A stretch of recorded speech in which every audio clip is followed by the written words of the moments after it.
So you're in the market for a new construction build and you go online and search most of the companies and you find out that nearly all the companies have positive reviews. How can that be? Is everybody satisfied in society? I doubt it. I mean, after all, where are the satisfactory reviews? Where are the negative reviews? Sometimes they're not there by design. Yes, builders in some circumstances have gag orders in place to stop you from leaving those negative reviews. So on this video, I will cover what is being done by builders and what you can do as a consumer if you're in this situation. So let's get after it right now.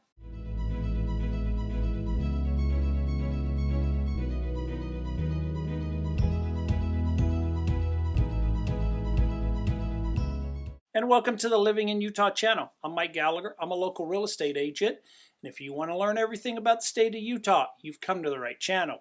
You may consider tapping that subscribe button down below and hitting that bell notification. YouTube will send you an alert every time I release a new video, and that's every week. And apart from making videos, I also help people buy or sell real estate. So if I can be of any assistance, I'll put my contact information on the screen. It'll also be down in the show notes. So you're all excited to build that new home, and you've seen some beautiful spots, nice looking homes, the ideal place for you and your family to live, and you hired a great realtor to help you throughout the process. Well, the next question is, where do I sign? And as you're about to sign that document and you're reading through, you come across this non-disparagement clause, and probably a very rigorous one. And hopefully your real estate agent showed you this. Well, this particular clause I call a gag order. It's to stop you from leaving negative reviews about the company.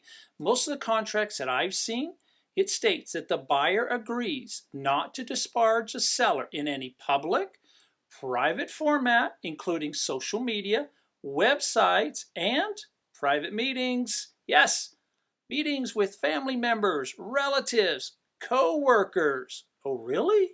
And many times in this agreement, it covers things like the construction of the home, the workmanship, the service that you received by this company. And it's my understanding that with this agreement, you cannot make any negative statements, any statement that could adversely affect the builder's reputation. And if you violate any parts of this agreement, there could be consequences, and you could owe the builder liquidated damages.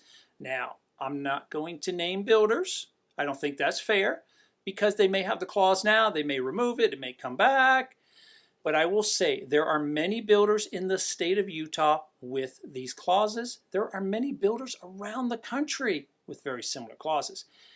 And when you ask to have this item removed, I found most of the time they will not remove it. They will move on to another buyer. And I know what you're probably thinking. This is happening in the United States. Yes, in many states, including right here in the state of Utah. I think it's un-American, and I think that the federal government or the state government needs to step in and do something about it. The bottom line is, sometimes as a buyer, you'll have to make the decision to walk away from a home built or agree to the clause. So what happens if you're in a situation with a gag order? You've already signed it. It's already a done deal. Well, first off, you will probably have to hire an attorney to get some legal advice, but I have been told also that you might have a slim case under a federal act. This act is called the Consumer Review Fairness Act. In my understanding on this particular act, it decided that consumers should be allowed to share their honest experiences about any company in any public forum without any fear of retribution. Now, I'd recommend that you hire an attorney to see if you are protected under this act when you have already signed a gag order. Also, if you're in the state of Utah, and many other states probably have a very similar division, check with your state if you're in Texas, Colorado, wherever you're at. But we have a division of consumer protection. It's there to help consumers. So I've personally known over the years that they have been very helpful here in the state. So I would reach out to them and see if they can help you or maybe even get involved in your particular situation.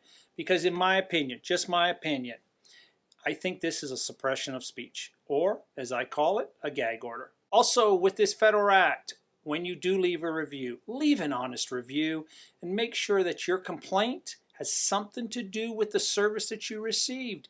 And remember, using vulgar, foul language may not be a great idea. So hopefully if this happens to you and you're in this particular situation with this particular clause, I hope that the Utah Division of Consumer Protection steps in and helps you out. I also hope that you are covered under the Federal Act. But ultimately, if you're doing a new build, you may run into this agreement and you'll have to decide to proceed with the build or cancel the project. You know, just on a side note, I think this is very anti-consumer and also anti-American. So in conclusion, I'd love to know in the comments down below, do you agree with these particular clauses that builders are putting into contracts, and where does it end? Are you going to purchase a car and have to sign the exact same contract? Are you going to have to purchase an internet service and have the same clauses? Love to know your comments down below, and if you have any questions, by all means, reach out to me. Glad to answer anything that I can. And until the next video, take care and stay safe.